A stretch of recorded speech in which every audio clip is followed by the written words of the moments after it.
Hello, my friends and brothers, sisters, all over here in America. Today, this is Eddie Marcus, your guardian angel, if you can fix your mouth to accept that. What I want to say to you today is, this morning I was awakened by a conversation on social media talking about right-wing, conservative, fascist, and the whole works. And they were talking about how this is the #1 threat in America today. That all of this melting pot, this here whole big bowl of soup, is threatened by the idea of white supremacy in a nation where there is, as far as we can recount now, one people that is natural to this geography, and they aren't complaining. Who are the ones complaining? The thieves, the murderers. They're the ones that's complaining. Can you get that? Well,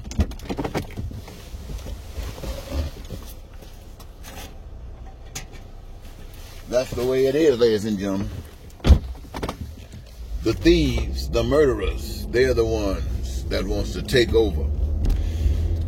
And I also heard that they had blacks who were also preparing themselves to defend themselves against white supremacy in areas of war, what they call any means necessary. And I hear that in both groups, white groups and black groups, they got professional people, lawyers, doctors, engineers, teachers, everything that you can imagine. You know, you got people on the left, people on the right, believing both equally in their causes. Some believing in conservatism to the extent that, and the only thing I can see about conservatism is white people trying to pretend that they're God. So they know when something is going to be and when it's not going to be. So they institute their philosophy on that. Then there are those on the left who believe that God put everything that's here. And who's to suggest that God is going to let stuff run out? So you got these two viewpoints that are in opposition to one another. But then out of this comes hate and racism and bigotry. Now I understand that the people of color were captured. Some of them were just sold by people of color. But the people of color are the ones that suffered. They were the ones who were separated from their language, from their culture, from their people, from their everything. They were the ones who were beat down, who were sold, and they were the ones by so-called white supremacy. So they got a reason to be upset. But what's the white supremacist reason for being upset? Because the people got tired of being held down. They got tired of a knee on their neck. They got tired of the law killing them. Is this what white supremacy is all about? Well, all I want to say this morning, ladies and gentlemen, is to be well aware that these things are occurring. But those of you who appear to be the weakest in America, the weakest in the world today, appear to be the poor. But I want you to remember something, that God, according to the scripture, told the world. You remember this. You are not weak. You are basically, in one regard, just as strong as any other people on this land. And on another regard, you are the strongest. Now, what do I mean by that?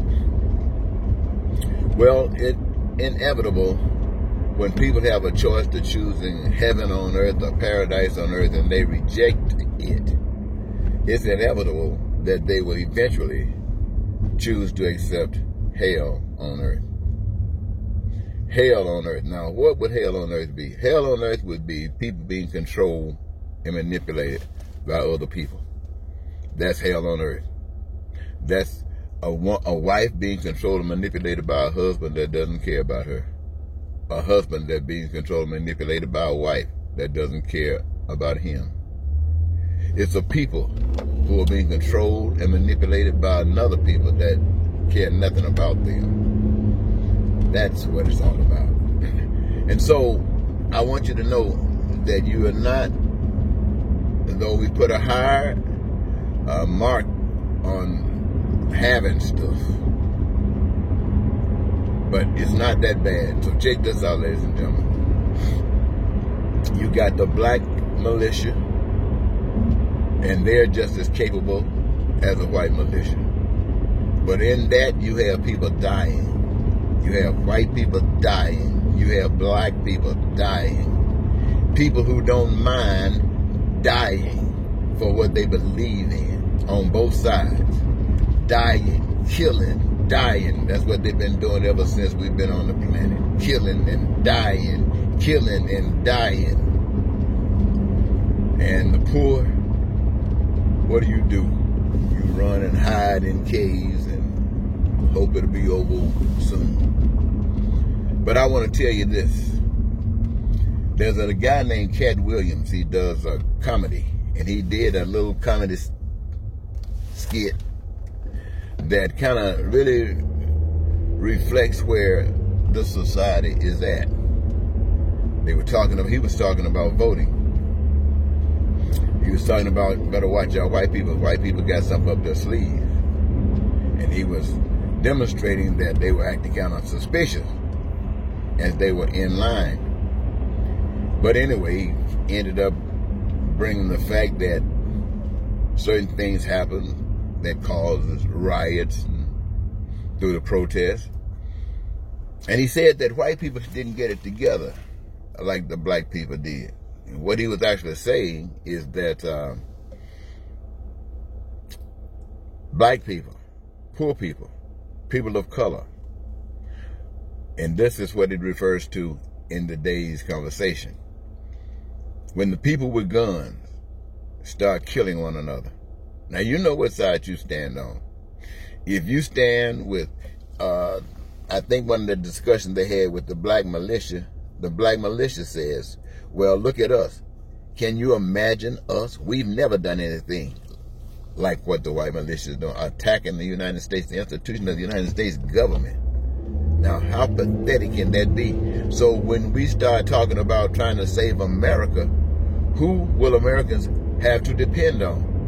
They will have the black militia to depend on, because the white militia is not concerned about America. The white militia is concerned about white supremacy and fascism and dictatorships and pain and suffering. That's what they're concerned about. So Americans have only one to turn to, and that's the black militia.